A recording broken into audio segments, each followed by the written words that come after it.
Bien, ahora vamos a ver los sistemas de referencia de los vectores, es decir, de cómo los graficamos. Entonces, vamos a empezar viendo los rectangulares y luego veremos los polares. Ok, le dibujé abajo porque no se veía, pero bueno. Los rectangulares son los que ya vimos, es el plano cartesiano en toda la vida. Tenemos eje X, eje Y, ¿no? Ya sabes de que acá los reales positivos, bueno, en el caso de que estuviéramos en un plano real, reales positivos, reales positivos, reales negativos, ¿no? Entonces, eje X y Y. Ok, entonces, ¿cómo graficamos un vector o cuál era la forma de un vector cuando está en una gráfica como esta? Pues bueno, si tengo un vector C, es la componente en X del vector C, coma, la componente en Y del vector C y la unidad que puede ser metros, kilómetros, kilómetros por minuto, metros por segundo, kilómetros por hora, newton sobre metros, cualquier unidad física vectorial, ¿no? En el otro video dije segundos, pero en el tiempo no. El tiempo no puede ser vectorial, pero las otras unidades sí. Bueno, ahí habría que revisar eso, pero por ahora estamos viendo, ¿no?, la forma matemática. Luego pues nos centraremos en ya la parte física, sí, porque en realidad esto es un tema de matemáticas, pero estamos hablando de definiciones básicas de vectores que luego usamos para resolver ejercicios de física. Ok, entonces, bueno, tiene esta forma porque básicamente es un punto, digamos que al final la puntita de la flecha es el punto, ¿no?, que está dado por estas coordenadas, ¿no? Con la diferencia que no es un punto, es un espacio vectorial, pero luego veremos de eso, ¿no? La cosa es que ese es un sistema de referencia de coordenadas rectangulares, ¿ya? Ahora, ¿qué pasa con las coordenadas polares? Las polares tienen otra forma. ¿Ok? Consideramos solamente el eje X. Luego, por efectos prácticos, ponemos el eje Y también. De hecho, yo voy a poner, o sea, ahorita lo pongo, pero ten en cuenta que lo que tenemos por definición es el eje X, ¿no? Aquí tenemos el origen. Y yo qué sé, tengo un vector este, por ejemplo, el vector H, digamos. Y lo que considera las coordenadas rectangulares es el módulo, que sabemos cuál es, que todavía no lo definimos como módulo, yo ya lo definí hace rato como módulo, pero digamos que es el radio vector, ¿sí? Pero al fin y al cabo estamos hablando de esta medida, ¿no? ¿Ok? Y el ángulo, el ángulo de barrido que tiene ese vector, imagínate esto como un reloj que gira en este sentido y que siempre parte de aquí. O sea, aquí hay 0 grados, si es que estuviera el vector así, por ejemplo, ¿no? Pero aquí ya está un poco más. Y siempre gira en este sentido, y cuando gira en este sentido es positivo, cuando gira en el sentido horario es negativo. Cuando gira en el sentido anterior es negativo. Positivo, perdón. Entonces, hablamos de este ángulo, teta. Se suele usar teta, pues usa el ángulo que quieras. Entonces, al fin y al cabo, este vector h en las coordenadas polares, esta es la forma en la que se escriben coordenadas polares, está dado por, igual es un par ordenado, o sea que importa el orden, ese radio vector, que acordamos que es el módulo, y la medida de ese ángulo, ¿no? Y bueno, las unidades van acá, ¿ya? Porque obviamente el ángulo tiene unidades, puede ser cualquier unidad, usamos grados generalmente, pero tienes unidades angulares, en cambio esto de acá pues es una magnitud física, ¿no? Entonces las unidades van acá, a diferencia de este que las unidades van por fuera del vector. Entonces, bueno, este de aquí es el ángulo. Si yo tuviese un vector que está por acá, por ejemplo, consideramos todo este ángulo, ¿no? O sea, teta sería todo esto. Ten en cuenta que acá serían 180, entonces acá sería un poco más, ¿no? Entonces por eso, para guiarnos con los ángulos es que introducimos forzosamente el eje Y, pero ten en cuenta que por definición solamente hablamos de un eje de referencia horizontal y ángulos. Ese es el sistema polar. Pero añadimos el eje Y porque, claro, acuérdate que entonces, claro, como estos dos son perpendiculares, y bueno, todo está rodeado de perpendicular porque son dos rectas perpendiculares, hay 90 grados acá, 90 grados acá, 90 grados acá. Entonces ya podemos saber que un vector que estuviese así, por ejemplo, son 90 grados, 180, 270, 360, ¿no? Entonces, no sé si te acuerdes, en el video anterior habíamos dicho que cómo eran los signos acá, ¿no? Dependiendo de qué cuadrante estaba. Aquí eran ambos positivos, negativo, positivo, negativo, negativo, positivo, negativo. El equivalente a ese razonamiento o a esa memotecnia, digamos, en las coordenadas polares es el ángulo, ¿no? Porque si a mí me dicen que este ángulo mide 300 grados, yo ya sé que va a ser algo así. ¿Por qué? Porque acá hay 90, o sea, de acá hay 90, hasta acá habría 180, acá habría 270, entonces estos 270 sería así y un poquito más, entonces más o menos ahí serían 300, ¿no? Entonces, ten en cuenta que si está entre 0 y 90 estará en este cuadrante el vector, si está entre 90 y 180 estará en este, Si está entre 180 y 270 en este, y entre 270 y 360 estará en este. Entonces, si te digo que un vector está algo 15 grados, pues ya sabes que estará en este cuadrante, será algo así, un poco más pequeño. No hace falta que lo grafiques, o sea, que pongas literalmente esos grados por ahora. Si te digo, por ejemplo, 210, será que está por acá, ¿no? Porque están 180, entonces será 30 grados más, ¿no? Entonces, claro, es importante saber que si todo esto, porque acuérdate que la medida angular siempre empieza acá, o sea que la medida de este vector siempre empieza acá, es todo este ángulo, pero yo puedo más o menos darme cuenta que acá hay 180, pero como el ángulo mide 210, esto que me pasé mide 30, ¿sí o no? Bueno, algo así. Si te dice que son 350, pues será algo así y así, ¿no? Sí. Entonces, no sé, también por ejemplo 100 grados, así, ¿no? Bueno, se entiende. Entonces, eso es básicamente el sistema de coordenadas polares. Tenemos igual un par ordenado, pero no son componentes, sino que es primero la medida, cuánto mide el módulo, ¿ya? Que es acá lo escribimos como radio vector, y el ángulo. Ese ángulo que siempre se empieza a medir desde acá. No importa que el vector esté aquí, medimos todo esto, ¿no? Puede ser 359.99 grados. ¿Ok? Siempre se empieza desde acá. Siempre va en este sentido de giro. Si es que lo escribieses midiéndolo sobre el otro lado, o sea, si en lugar de ir así fueses para acá, puedes hacer eso, pero el ángulo sería negativo, ¿no? En este caso no vamos a hacer eso, vamos a decir que siempre se mide acá, porque por definición es así, pero obviamente en los cálculos puedes hacer medirlo hacia acá, pero repito, ahí el ángulo es negativo, o sea que aquí, por ejemplo, yo que sé, aquí ya sabemos que están 350 grados, todo esto, estos serían 10 grados, pero no serían 10 grados para los cálculos, sino que serían menos 10 grados, ¿no? ¿Se entiende? Ya, esa es la diferencia entre las coordenadas polares y las rectangulares. Bastante sencillo. Ahora vamos a ver cómo se convierte de rectangulares a polares o de polares a rectangulares. Un mismo vector, ¿no? Que al fin y al cabo va a ser, o sea, en los planos se van a ver lo mismo. Porque, porque claro, es como que el mismo plano básicamente, pero claro, hablo de la diferencia de componentes, ¿no? Entonces ponte que te dan un ángulo Z que te dicen que mide, o sea que tiene, bueno, el vector es, en el ángulo creo que dije, yo que sé, 10 metros y 80 grados, ¿no?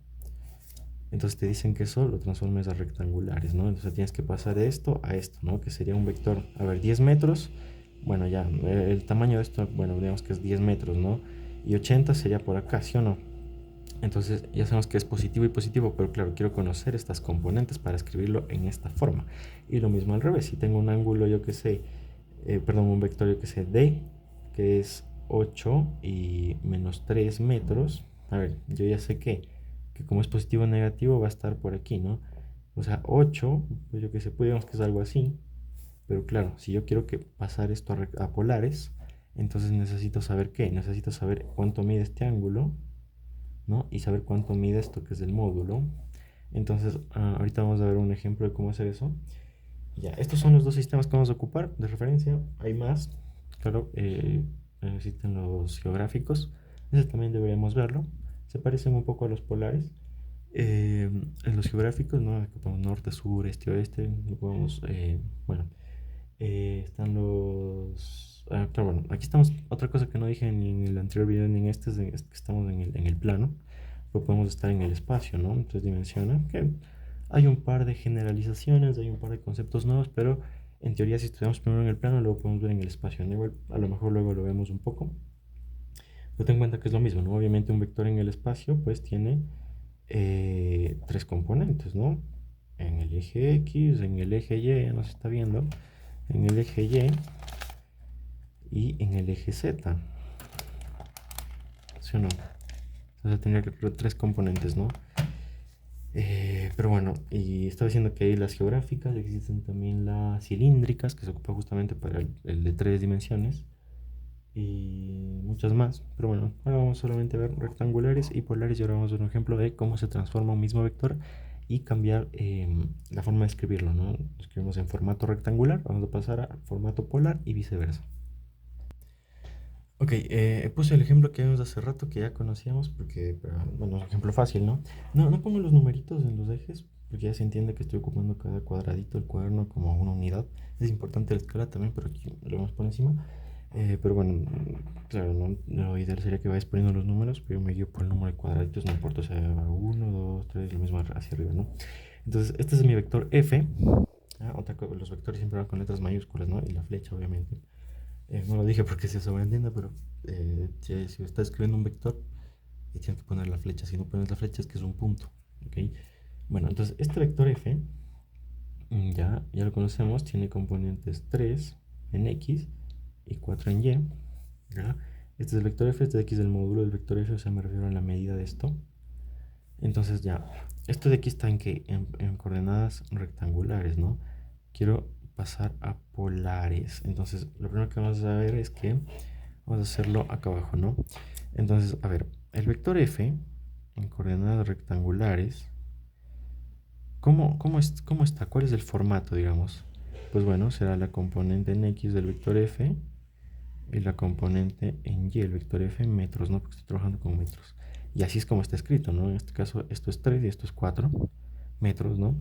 Entonces, bueno, yo lo que quiero es transformarlo a un formato polar, en donde el formato es el radio vector, ¿ya? Y el ángulo, ¿no? Y el radio vector con la unidad, que en este caso es metros. No lo escribí, pero bueno. Ya, afuera no va nada, afuera no va ninguna unidad, simplemente es el radio vector con su unidad y el ángulo con su unidad. Entonces, bueno, vamos a ver, necesito estas dos cosas, o sea, necesito por un lado mi radio vector y por otro lado, pues necesito mi ángulo, ¿no? Entonces vamos a empezar con el radio vector. ¿Qué les dije del radio vector? Pues que coincide con el módulo, en este caso de F, ¿no? Este aquí es mi radio vector. Ten en cuenta que ¿qué estamos buscando para ponerlo en forma polar? Este ángulo, o sea, esto de acá es teta, esta media angular, y esto, ¿no? Si el vector estuviese por acá, sería esta media angular y lo que midiese, ¿no? Entonces, ¿qué hago? Pues calculo el módulo primero. ¿Cuál es el módulo? Bueno, esto se puede memorizar con una fórmula. La suma de los cuadros de los catetos, esto es una terna pitagórica. Entonces, esto es 5 metros, ¿no? Entonces ya tenemos el primer componente del vector en formato polar, que es el radio vector, el módulo. Y ahora el ángulo. ¿Cómo encontramos el ángulo? Pues con razones trigonométricas. Entonces, ten en cuenta que aquí termina mi vector, ¿no? Esta proyección de acá tiene valor de abscisa igual a ¿qué? A la componente en X del vector F. Y esta proyección de acá tiene valor de ordenada igual a la componente en Y del vector F. ¿Sí o no? Entonces, ¿qué se forma acá? Acá se forma un triángulo rectángulo, acá también es rectángulo porque esto es una proyección que es perpendicular a este eje, entonces aquí hay 90 grados y lo mismo acá, ¿ya? Entonces, tenemos este triángulo por un lado, tenemos este otro triángulo. Voy a pasar este triángulo acá abajo, lo voy a dibujar para que se vea, uy, bueno, no, bueno ya, digamos, ¿no? Tengo este triángulo, ¿no? Y de este triángulo yo, ¿qué conozco? ¿Qué conozco? Conozco esta medida, que bueno, como estoy dibujando un triángulo aquí no importa el signo, porque o sea, si yo tengo un vector acá y construyo esto, yo ya sé que estas componentes son negativas, pero al momento de dibujar mi triángulo pongo solamente el número porque estamos hablando de cuánto mide ese triángulo, ¿no? Es un triángulo que es un parámetro que ocupamos para encontrar el ángulo, que es lo que nos interesa, ¿no? Entonces, al fin y al cabo las relaciones trigonométricas funcionan así, ¿no? Porque son cantidades absolutas. Entonces aquí tenemos teta, aquí tenemos 4, esto mide 3, ¿ya? Y tenemos esto que mide 5. De hecho, podríamos no tener uno de ellos, tenemos que tener dos, eso sí. O sea, me refiero, lo que quiero decir es que pudimos haber calculado primero el ángulo en este caso, porque no necesitamos conocer este, ¿no? ¿Por qué digo que pudimos no necesitar el módulo? Porque aquí, si te das cuenta, podemos ocupar la razón tangente, tangente de teta. ¿Qué es la tangente? Es el cateto opuesto dividido entre el cateto adyacente. El cateto opuesto, ¿quién es? 4, ¿sí o no? El opuesto al ángulo es 4 y el adyacente es 3, ¿no? Entonces, esto es 4 tercios, que es, ahorita vemos, 4 tercios es 1.333, 1.34, ¿no? Yo siempre redondeo la segunda cifra, si se puede, si es que la que está después, o sea, la tercera es mayor a 5 o 5, redondeo al inmediato superior y si es que es menor que 5 la dejo ahí, ¿no? Entonces, en este caso, como sale 1.33333, simplemente sería 1.33, ¿no? Entonces, La tangente de este ángulo es 1.33, ¿sí o no? Pero esa es la tangente, ¿no? Lo que a mí me interesa es el ángulo. Entonces, ¿qué hago? Pues ocupo la función inversa de la tangente, que es el arco tangente. ¿De qué? De 1.23. Algunos lo llaman tangente a la menos 1, o sea, es lo mismo, ¿no? Pero bueno, entonces, ¿qué hago? Calculo el arco tangente de eso. Ahí está, perdón. Arco tangente de 1.33 y ese es el ángulo. Ese es el ángulo al cual si yo le calculo la tangente, pues me va a dar como resultado 1.33. Entonces este ángulo es 53.06. ¿Estamos? Entonces, bueno, ese es el ángulo. Con lo cual, pues yo ya tengo el ángulo y yo ya tengo mi radio vector. Bueno, que era este, ¿no? Entonces yo puedo escribir el vector f en forma polar, que serían 5 metros. Y aquí no puse la respuesta, el ángulo es 53.06 grados, ¿no? 5 metros y 53.06 grados. Y esa es la forma de escribir. Pasamos de esto a esto, ¿no? Entonces, bueno, si quieren comprobamos en la calculadora. Estoy haciendo rectangular a polar, entonces aquí escribo mi coordenada rectangular, 3 y 4. Y me da que tiene 5 y 53.13. Bueno, ahí varía un poquito, ¿ya? Pero bueno, no importa, en física, por lo general no importa si varías un poquito, ¿no? Pero igual depende de cómo redondees. Pero bueno, me imagino que acá ocupó los infinitos decimales del 1.33 para sacar el arco tangente, entonces por eso leí otra cosa, pero está bien, ¿no? Bien, ahora vamos a ver cómo transformar, o sea, cómo hacerle al revés. O sea, yo tengo esto, vamos a ocupar este mismo ejemplo. No, vamos a ocupar otro, ¿ya? Con otro cuadrante para que se vea más o menos como un proceso más completo. Pero lo que quiero decir es que tenemos polares y las polares vamos a transformar a rectangulares. O sea, voy a tener un módulo y un ángulo y lo voy a transformar a dos componentes en X y en Y, ¿ya? Entonces, bueno, es el mismo vector, ¿no? Ten en cuenta que podemos dejar en la misma gráfica, puede ser que en polares se escribe así, en rectangulares se escribe así. Ok, entonces vamos ahora sí a ver un ejemplo al revés.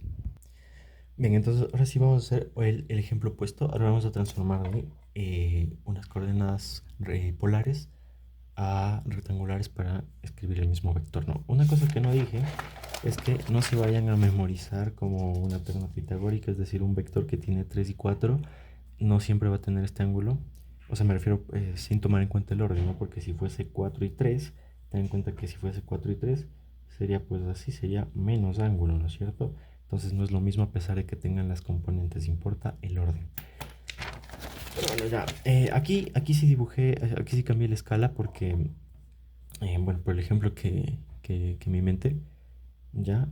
Pero bueno, entonces cada cuadradito vale 10 unidades. En este caso, metros por segundo. Pero bueno, lo que tenemos es pues que el vector g, este vector rojo, que es este vector, ya. Y tenemos que está en forma polar, o sea que tiene el radio vector y un ángulo, ¿no? Entonces, este radio vector significa cuánto mide, que bueno, dice que su magnitud es 100 metros por segundo, ¿no? Acuérdate que todo mi sistema de referencia está en metros por segundo, entonces tiene sentido que cualquier medida de una figura, pues esté en metros por segundo. Y el ángulo, este ángulo son 250 grados, o sea, este ángulo de acá, ¿sí o no?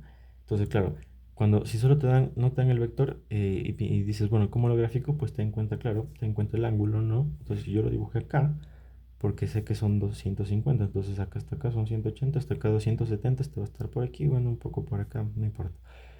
Entonces, bueno, yo puedo inferir un par de cosas. La primera es que este ángulo de acá va a medir 20 grados, porque es lo que le falta para los 270, que es este eje de acá. Y también que esté en este cuadrante, en el tercero, y en el tercero ambos son negativos. O sea que cuando yo transforme esto, cuando yo transforme el vector g a rectangulares, va a tener ambas componentes, tanto en x como en y, negativas. ¿Sí o no? Entonces, eso. Entonces, ahora, ¿cómo puedo encontrar esto? Pues vamos a usar un proceso similar. Vamos a hacer eso. ¿Qué necesito para escribir mi vector g en rectangulares? Pues necesito la componente x del vector g y la componente en y del vector g. ¿Sí o no? Bueno, entonces, ¿cómo las encuentro? Pues simple, hago las proyecciones. Ten en cuenta que esta proyección de acá va a tener valor de abscisa. Esta proyección que estoy dibujando así va a tener valor de abscisa igual a la componente en x del vector g.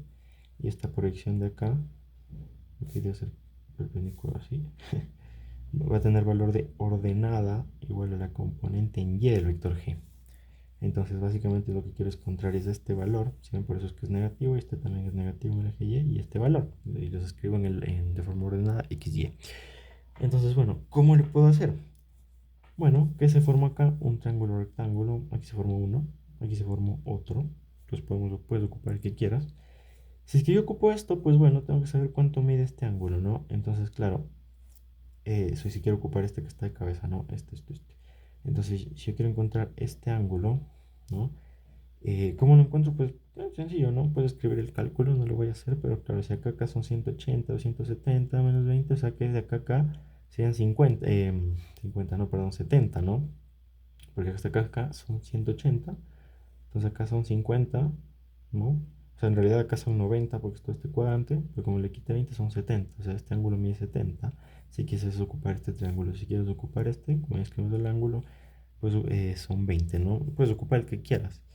Entonces nada, para escribir voy a pasar ese triángulo, ya lo voy a dibujar más o menos parecido, es solo para que se vea, ¿no? Luego obviamente ya te voy a dar al final, esto obviamente tiene una forma general, para que no estés dibujando este triángulo, pero luego al inicio así para que se vea, ¿no? Entonces este ángulo que mide 20 grados, puedes poner un nombre, alfa, beta, epsilon, lo que quieras, teta, phi, ¿no? Porque pues, siempre se suele usar cuando haces ejercicios ya de forma seria, pues tienes que detallar qué ángulos son, ¿no? Entonces ahí tienes que, por ejemplo, este cálculo que yo hice con la mente de que esto vale 50, tienes que detallar y por eso le ponen nombres a los ángulos, ¿no? Y ocupas teoremas de que si son suplementarios, complementarios, yo qué sé. Bueno, pero al final tienes que definir por qué ese ángulo mide eso, o sea, tienes que justificar, ¿no? Pero bueno, yo lo hago así nomás, ¿no? Entonces, bueno, este triángulo que dibujé, esta medida de acá, ¿con qué coincide? Con esto, ¿no? Con esta proyección que hice que era la componente en x del vector g y esta de acá, pues esa es la componente en y del vector g, ¿no? ¿Y esto de acá qué es? Esto de acá es el módulo que ya me dan, que es simplemente 100, ¿no? Si solamente escribo 100 porque como es un triángulo, solo escribo números, solamente voy a hacer unos cálculos de ahí. No se ve bien. A ver, necesito encontrar estas dos. ¿Puedo en un triángulo tener solamente un lado y un ángulo? Sí, sí puedo. ¿Qué pasa si yo a ese ángulo le calculo el seno? ¿Qué pasa si le calculo el seno? ¿Qué es el seno? El cateto opuesto sobre la hipotenusa es 100. ¿Quién es el cateto opuesto? La componente en x del vector g y la hipotenusa 100. O sea que yo ya tengo para despejar mi componente en x. O sea que mi componente en x es 100 por el seno de 30. ¿Sí o no? Seno de 30 es un medio, o sea que siempre sería 50, ¿no? Sería algo 100 para 2. Entonces sería 50. No, espérense, el seno de 30 no es un medio. Perdón, era seno de 20. No sé por qué puse 30. Ya, perdón, era seno de 20, no son 20 grados. Entonces, el seno de 20 es 0.34. Ok, como yo redondeo, pues solamente voy a escribir así, ¿no? Porque para, para, para mantener siempre la regla de que redondeo con dos decimales. Y eso multiplico por 100 me da 34, ¿no? Ahora hay que tener una cosa en cuenta, 34 metros, ¿no? Esa es la componente en X, pero tienen que fijarse siempre, ¿no? Aquí siempre escribo, o sea, claro, escribo siempre 100, cuando pasé de polares a rectangulares, perdón, de rectangulares a polares escribía siempre positivos al hacer este triángulo, pero como yo ya quiero, esto es una componente, yo ya quiero escribirla, tengo que tener en cuenta el signo, entonces, si es esta de acá, ¿qué signo tendrá? Negativo, ¿no? Eso lo vemos una vez que ya hemos calculado esto, para cuando vamos a escribir el vector, saber que no es 34, sino menos 34, ¿no? Y lo mismo con esta, ¿no? Ahí tienes que fijarte, ¿no? Si te hubiera dado este vector y haces ese mismo cálculo, pues cuando haces esto, ya te sale acá el valor y pones el signo que va a tener, que en este caso en X sí sería negativo, pero en Y ya no, sería en positivo en Y. Entonces, bueno, eso nada más. Y bueno, ahora, si es que para el seno, para la componente en X ocupé el seno, para la componente en Y voy a ocupar el coseno. Porque al fin y al cabo, pues si yo calculo el coseno de 30 grados, que es el coseno cateto adyacente, o sea, la componente en y, sobre la hipotenusa. ¿Sí ven? Ahí aparece la componente en y. Ahora, no siempre va a ser así, no es que siempre sea seno y coseno para x y y respectivamente, ¿no? Depende de la dirección en la que esté el triángulo, pero bueno, eso si quieren luego lo pueden ver de forma, o sea, analizar y se van a dar cuenta. Tengan en cuenta que siempre que coincida con este eje, pues será el coseno, de hecho, para X, ¿no? Aquí como ocupe al revés, o sea que este eje no, o sea que no coincide el eje X con el X, ¿vale? O sea, la redundancia, está al revés, pero puede ser como sea, ¿no? Por eso es que no es que sea respectivamente, sino que tienen que ver eso, ¿no? Pero bueno, entonces, claro, la componente en y despejando sería 100 por el coseno de 30, que ese sí es un medio, ¿no? El coseno de 20, perdón, no sé por qué pongo 30, perdón, es 20, me acuerdo que es 20, 20, 20. Y el coseno de 20 es 0.94, ¿ya? Ok, entonces yo redondeo porque queda un 9, entonces 0.94 por el módulo que 100, pues me va a dar 94, ¿no? Pero sería 94 metros, ok, negativo. Entonces yo ya tengo estas dos cosas que buscaba, que es justamente lo que compone mi vector, ¿no? Entonces si yo escribo mi vector, sería menos 34, componente en X, menos 94, componente en Y, metros por segundo era. Sí, aquí también era por segundo, perdón, ya. Y ahí está. Entonces si quieren, pues vemos acá en la calcu, pues más o menos para verificar. Entonces, ¿qué hice? Transformé de polares a rectangulares, ¿no? Entonces acá escribo mi coordenada polar, que serían pues 100 y 250 grados. Y me da en X, esta es la rectangular, en X menos 34 y en Y menos 93.96. Yo puse menos 94, ¿no? Bueno, me olvidé de los decimales, pero no me importa, no tengo que tener, justamente voy a redondear por eso y redondeé completamente a menos 94 porque me estuve despistado, pero bueno, ya. Eso sí, ¿no? Si quieren, pues podemos verlo al revés. A ver, voy a escribir bien con decimales y todo, ¿ok? G, Y sería siempre el coseno de 20. 93.97 había dicho, ¿no? Ya, 93.97 negativo. Entonces aquí serían 3.97, ya, no importa. Entonces esa es la forma en la que se transforma, ¿no? Entonces en este caso siempre lo importante es ver los ángulos, es saber construir este triángulo, pero sabiendo cuánto mide este ángulo en función del que te dan. Suponiendo que me dan uno que dice 305, digamos que es así, ¿no? 305, o sea que todo esto mide 305. ¿Cuánto va a medir? Imagínate que terminas construyendo este triángulo, te interesa este ángulo, ¿sí o no? Porque es lo único que puedes conocer, este no puedes conocer, ¿no? Este justamente es de aquí, es el necesario porque justamente es el que me interesa. Entonces, si son 305, este ángulo de acá, ¿cuánto va a medir? 35, ¿no? Porque acá hasta acá hay 270 y hasta 305 faltan 35, ¿no? Y si quisieses por alguna razón ocupar este triángulo, necesitas este ángulo, y como esto es 90, si acá ya hay 35, acá sería 65, ¿sí o no? No, perdón, 55, ¿ya? Este de acá. Entonces, nada, eso tienes que saber poner bien este ángulo que está con el origen para poder transformar. Entonces, al final, como recomendación, lo que te puedo decir es que siempre que quieras escribir un vector, ya lo puedes describir directamente. Esto lo veremos luego en los unitarios, pero bueno, directamente como, o sea, ya conociendo tu triángulo, pues lo escribes directamente como coseno de tal cosa, o sea, de ese ángulo, y no más seno, y luego directamente reemplazas y escribes directamente en vez de hacer todito este análisis, ¿no? Yo lo hago así por ahorita para que se entienda de dónde sale. Bien, esa fue la segunda parte del pequeñísimo resumen que estoy haciendo de vectores. Me encantaría hacerlo más profundo. Algún día lo haré. No sé dónde puse. Aquí está. Ya, entonces, ese fue el segundo capítulo. En el siguiente video veremos el vector unitario, los ángulos directores y el vector base. ¿Ok?